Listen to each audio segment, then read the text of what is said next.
Hello, I'm Anahita Sanjana from Mumbai, and I've been teaching and working with the youth for over 3 decades.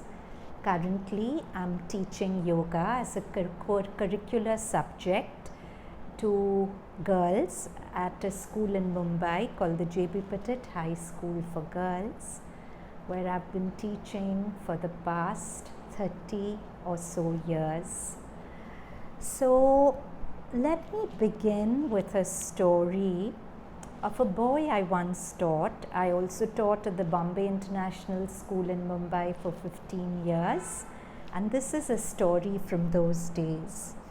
So there was one boy, I'll call him Manav to safeguard his identity and respect his privacy.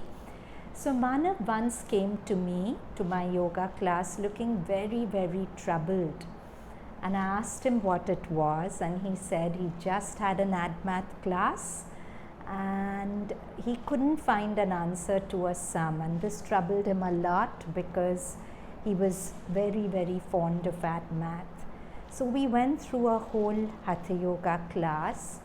We finished Shavasana and Manav sat up beaming, and I asked him what happened now. And he said that in Shavasana my mind was really quiet. I didn't have a single thought, and out of the blue the exact way how to solve that particular sum popped into my mind.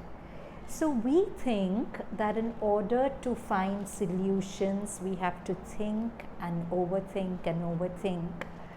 But what I'm here to tell you is that the real solution comes from a space beyond mind, from a space of stillness, which is the birthplace of intuition. As Sri Aurobindo says in Savitri, in the mind's silence, the Transcendent acts, and the hushed heart hears the unuttered word. The unuttered word is the intuition that comes from the hushed heart, the silent mind. We all have problems, don't we? And we are always looking for solutions. But so beautifully it's been said that a problem is not the lack of a solution, it's the lack of an idea. And the idea comes to us when we are still and quiet. I'll give you another example of another ex-student of mine. Let's call her Meena. So Meena came to me when she was in her late 20s, and she came to me a total wreck.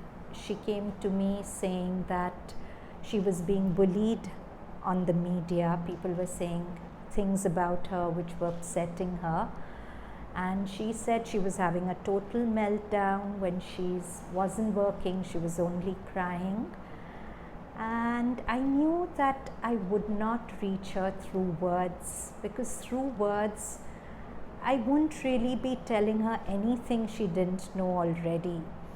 So I told her that just do this practice. I'm starting my mobile timer for 3 minutes. During these 3 minutes, you're just going to sit and breathe. Watch the air entering your nostrils, watch the air leaving your nostrils. If thoughts come, no problem, ignore them and come back to your breath. And do this for 3 minutes. So I made her do it. She felt good, but of course, it wasn't the end of her problem. So I told her, you'll have to find the way to the end of your problems yourself, but I'm giving you a tool.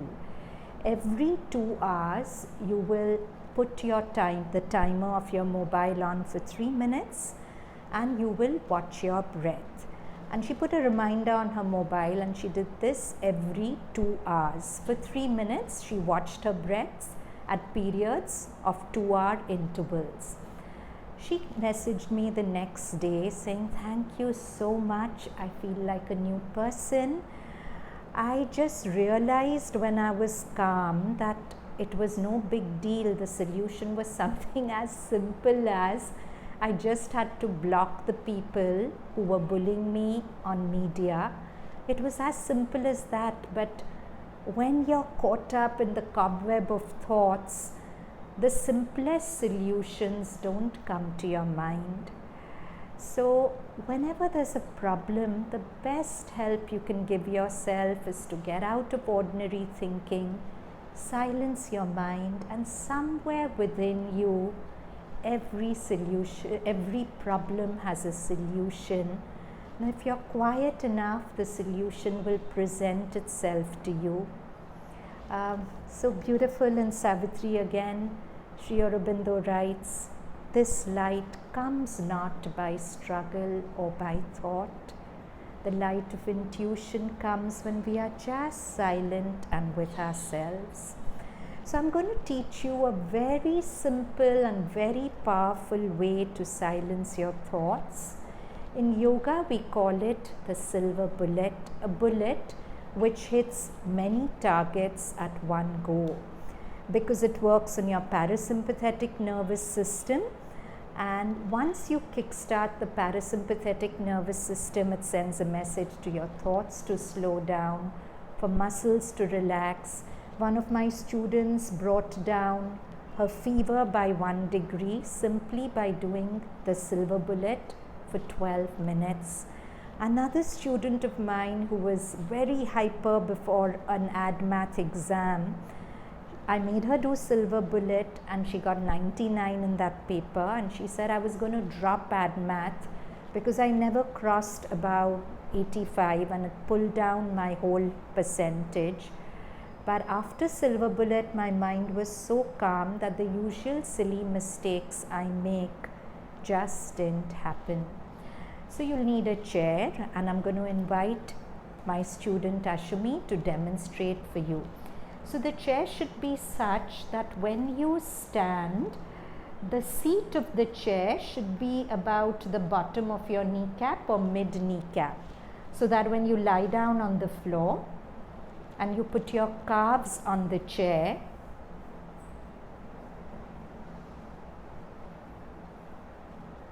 you have a perfect 90-degree angle at the knee joint. Make sure it's not obtuse and it's not acute. A proper 90-degree angle over here. Your feet can be shoulder width apart, palms on the belly. Highly recommended to put a napkin across your eyes, a pillow below your head. You make an O with your palms and you put that O around your navel and relax your elbows. Now you start watching the breath, and you do a wonderful practice from the Zen tradition called Zazen. So what is Zazen? When you breathe in and out once, instead of counting it as breath number 1, you count it as breath number 10. Second breath, instead of counting it as breath number 2, you count it as breath number 9. So instead of counting your breaths 1 to 10, you're going to count 10, 9, 8 with one condition. If while you're on your third breath, which is count 8, and your mind wanders away from the breath, go back to 10. So thoughts will be there. We are not saying there shouldn't be thoughts. But along with thoughts, if I've also paid attention to the sensation of breath felt by my palms over the belly, belly picking up the palms when I inhale, palms dropping into the belly when I exhale, then it's a valid breath. So my intention is not to reach 1 at all. My intention is to be so vigilant that even for half a breath, if my mind wanders, I don't go further down counting, I go back to 10.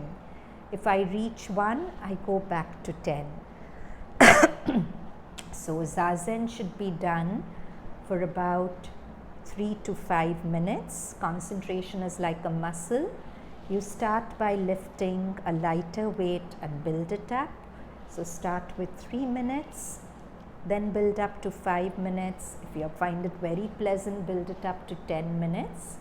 So you can pause the video here and put the timer on your mobile for 3 minutes and start your Zazen. So I'm assuming your 3 minutes are over, you've come back, Now continue in silver bullet and just watch the breath. Inhalation, belly rising. Exhalation, belly dropping. Notice the pause of no breath after exhaling for 2-3 seconds. Think that thoughts are a radio in your head. Somebody is picking up the radio and putting it in a far corner in the room. The radio is going on, you're ignoring the thoughts and you're being with your breath. So here again, I invite you to pause the video. 3 minutes of conscious breathing. Thank you, Ashmi. So that was about silver bullet. It's a very, very powerful and effective way to quieten your thoughts. Now I'll give you just one more method, again with a story behind it. I had one girl I taught. In India, yoga is a board subject and the children write a 100-mark paper in yoga. So for the prelims, this girl, though she was very bright, answered me beautifully in class, but she only got a 70% because throughout the prelim she used to keep writing something, cancel it, rewrite it. So I called her and asked her what the problem was. So she said she'd been having severe panic attacks about her academic performance, and the fear made her rethink all her answers, feel they were wrong, get confused, and her marks got compromised. So I do take children to Pondicherry on yoga camps, and I remember one meditation I had done with them in Pondi had worked very well with her. So I reminded her of that and she did it. And her panic attack stopped, and in her boards she got something in her 90s. So this particular meditation technique is taught to us by Mother and Sri Aurobindo. They say that there's a very special region above our heads, a region which is full of light and peace and joy. And it's a very conscious region. We can communicate with it just the way we can communicate with a friend. If I have a friend, Preeti, and I call to her, she'll respond, right? So Mother and Sri Aurobindo tell us we have a very conscious, 24/7 available friend to us above our head. And if we call to this region, it answers. So for some of you, silver bullet may work. For some of you, this may work. See what works for you. Neither is better or worse. What works for you is the best for you. So for this particular meditation technique, you need to sit tall with a vertical spine, and just take your hand and touch the top of your head, the fontanelle, the soft part of your head, and after touching it, relax your hand. And you'll feel the touch over your head. Now, take your attention a little above where you touched and see if you can feel something on top of your head, like a pressure, like a tingling or a coolness, but some subtle substance, a sense above your head. And even if you don't know that it exists, your heart beats, but you don't always feel it, do you? Doesn't mean it's not beating. So sense this space as a cloud of heavy, dense peace over your head, pressing down, and the top of your head opens like a flower to the sun, inviting this peace in. As I say the word peace aloud, repeat it soundlessly in your heart. calling the peace into you as if you were calling a very dear, long-lost friend home. Peace, peace, peace, peace. Keep repeating the word peace. Inhale, enter the center of your chest as if you're entering a lift, and climb up to the overhead space. Exhale, descend down with the word peace. As if every inhalation you were climbing to that cloud of peace overhead, and every exhalation, in response, the peace, the cloud of peace is unleashing a rain of peace which flows down your body, right down to your toes, inside your body, around your body. Every exhalation, peace. Some of you may find it doesn't flow down your body, but you can feel it over your head and it feels extremely pleasant. So concentrate on that pleasant feeling above your head. Even 3 to 5 minutes of this concentration several times a day can be very, very useful. Sri Aurobindo tells us that when all else fails, man may find within himself the key to perfect change. Each of you have that key, and I'll end this talk with a prayer that all of you find access to it. Namaste.